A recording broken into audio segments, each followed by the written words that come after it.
This is requested, and also how to make does responded on Android. First, you choose your photo or video.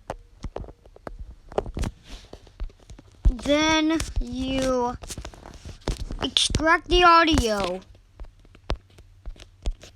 Then put -6 in man.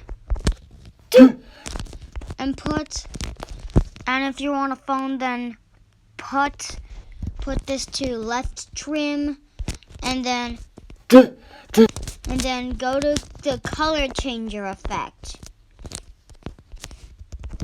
Put the color offset to 360 and the hue to -50. Make it bigger. Then you duplicate it. Then replace it with the swirl 2.0 effect. The radius to 50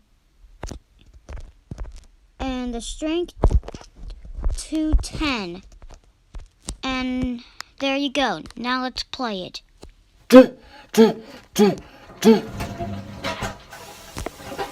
That's it.